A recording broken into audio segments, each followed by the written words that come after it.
This is Xiaomi's new flagship tablet, the Xiaomi Pad 7 Pro, and there's a lot Xiaomi's got right here. The Pad 7 Pro sports a large, high-resolution screen, offers ample battery with fast charging and a charger included in the box. There's a solid SoC on the inside, and the best part, it's priced 25% lower than its predecessor, the Pad 6s Pro.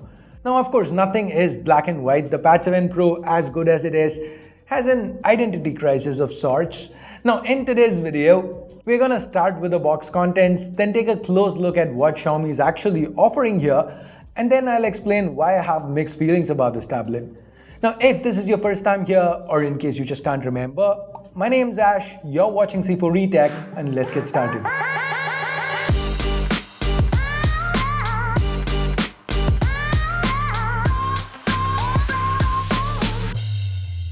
The unboxing experience is pretty straightforward here. As I open up the box, the first thing I see is the Pad 7 Pro itself. Let me remove it from its protective cover. There is this sticker over the pogo pins. These come into play if you're buying the optional keyboard case from Xiaomi. We then have a quick start guide, and that's followed by a 67-watt charger and a USB Type-A to Type-C cable. So pretty simple. Now, if you noticed, there was no SIM tool in the box. That's because there is no cellular option or support for microSD. Now, it's not really surprising if you've been following Xiaomi for a bit, because the last time they had a cellular variant was back with the Xiaomi Pad 5 Pro, and the last time they supported microSD was way back in 2018 with the Mi Pad 4. Now, just because they've been doing it for a long time, that doesn't make any of this okay. So what do you think? Are cellular versions important to you? More importantly, is microSD important to you? Let me know in the comments. Talking about what's important, probably the most important part of a tablet, it's gotta be the display, right? And here, Xiaomi seems to have done a great job. The Pad 7 Pro sports a 11.2-inch 3:2 aspect ratio panel. So compared to the 6 Pro's 11-inch 16:10 panel last year, it's like there is just this extra part tacked on. So we get about 6.5% extra screen real estate. Now this change, it's got its own pros and cons. And let's start with the pros. A 3:2 aspect ratio, when you hold the device in portrait, the extra width, it's better for browsing and any text-related stuff for that matter, like reading books or even comics. And when you use it to multitask in landscape, you end up with 2 apps, each in a 4:3 aspect ratio. And multitasking is a huge part of HyperOS 2 for tablets, and we'll talk about that in detail in just a bit. On the flip side, 3:2 aspect ratios do cause bigger black bars when you're viewing TV shows which are usually 16:9 or movies which are typically 21:9. To be fair though, Xiaomi's increase in display size means your viewing area for movies and modern TV hasn't really changed from the Pad 6 Pro. You just have bigger black bars now. And actually, when it comes to watching old 4:3 content, your experience is a little better. Now this here is an IPS LCD panel.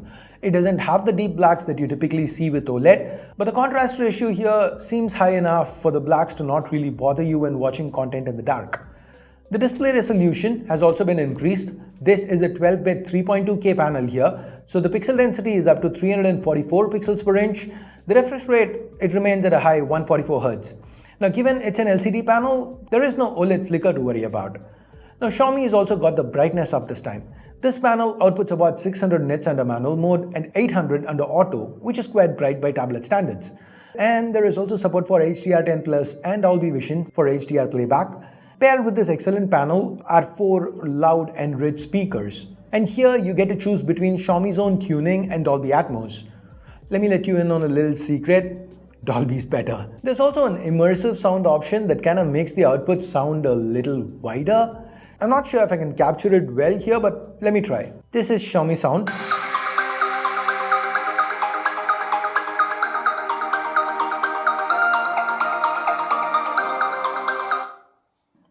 Dolby Atmos.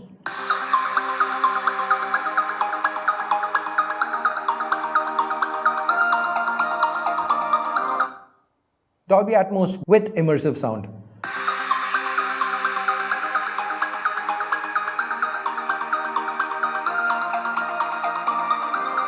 Now, if you're not happy with any of this and want to dial in your own settings, there is a custom equalizer that allows you to do just that. Now this tablet, it's running on HyperOS 2 built atop Android 15, and the animations, they're more fluid, and the Pad 7 Pro feels quite responsive. Now, a big part of a tablet experience is taking advantage of all that extra screen real estate on offer, and Xiaomi's done that by really upping the multitasking experience here. drag from the corner of any app and it pops out into a floating window. Now you can resize it or use the three dots on top to go full screen or split screen. At one time, you can have two apps running in split screen with another two floating on top. Alternatively, if you're more into floating apps, you can turn on workstation mode. Now everything gets opened up in a floating window. This way you can have up to 4 floating windows open at once. Now the Type-C port on the Pad 7 Pro is USB 3.2 and it can do video out. Sadly, Xiaomi only allows for display mirroring. And given 3x2 panels aren't standard on monitors, you're gonna end up with a whole lot of black bars. Now under developer options, Android 15 does have its own force desktop mode option. I did try that, but sadly, no dice, it did not work with the Pad 7 Pro. From an AI perspective, we get the regular ones like AI eraser, sky replacement and so on. But the new one here is AI dynamic wallpapers. Using this, you can convert stills into moving wallpapers. And this wallpaper here is what I got from this still image. Neat, right? Now, if this got you thinking, yay, I can set my own MP4s or GIFs as wallpapers, Xiaomi does not allow that. Why? I don't know, maybe battery life? But in that case, wouldn't the AI wallpaper affect it too? Your guess is as good as mine. It's a weird choice. Yeah, weird. I mean, battery life in the week or so I've spent with the Pad 7 Pro seems impressive. Xiaomi's managed to cram in a 8850 mAh battery here, and with the included 67-watt charger, you can get a full charge in about an hour. Now, despite the bump in battery capacity and the increased display size, Xiaomi's reduced the thickness down to just 6.2mm. The weight is only increased slightly, it's now a little over 500 grams. We still get the same metal sides and back, and the Pad 7 Pro, it does feel comfortable to hold in hand, at least as comfortable as an 11-inch tablet could be. There is support for 2D face unlock, and the fingerprint scanner is built into the power key. Now, since I pre-ordered this tablet in China, I got the official case with it as a freebie. This case is nice and everything, but man is it heavy. More than half the weight of the tablet itself. Now this is neither a pro nor a con, I just wanted to mention it in case somebody watching this video is buying a Pad 7 Pro and thinking of if they should pick up the official case or not. Anyways, overall the interface here, it's fast and fluid for the most part. I didn't run into any major issues from a user experience perspective, and that really shouldn't be surprising given the chip underneath is the Snapdragon 8s Gen 3. Now this chip, it's paired with 8 or 12 gigs of LPDDR5X RAM and 128, 256 or 512 gigs of storage. The 128 is UFS 3.1, the other is UFS 4.0. Now Xiaomi's handled cooling quite well. The Pad 7 Pro lost only a little over 10% of its performance when pushed continuously, and it didn't really get hot. It should do fine with most Android titles. Okay, let's now talk cameras. I really like the fact that they've gotten rid of that useless 2-megapixel macro. What we have is a very simple setup, 50-megapixel rear camera, 32-megapixel selfie camera. It's nothing special about them, nothing to write home about. They do well for the occasional dock scan and video call. This is how selfie footage looks and sounds via the front camera. 1080-30 is what it maxes out at. But for video calls, it should be fine. In China, the Xiaomi Pad 7 Pro starts from 2499 RMB. As of right now, there's even a 100 RMB discount. But even without that, it's a good 25% cheaper than the Xiaomi Pad 6s Pro. Now that's because the Pad 7 Pro, it's only an upgrade over the Pad 6 Pro. It's not an upgrade when you compare it to the 6s Pro. Because if you compare it to the 6s Pro, it's actually a downgrade in many ways. It's got a smaller screen, no clarity on protection or updates, 4 speakers instead of 6, a weaker GPU, a lower capacity battery, and slower charging. But then again, the lower price tag, it does make it interesting. But guys, here's my problem. I don't know who this tablet is for. Because if you're looking for peak performance, paying a little more for the OnePlus Pad 2 that's also sold as the Oppo Pad 3 Pro in some markets makes sense, right?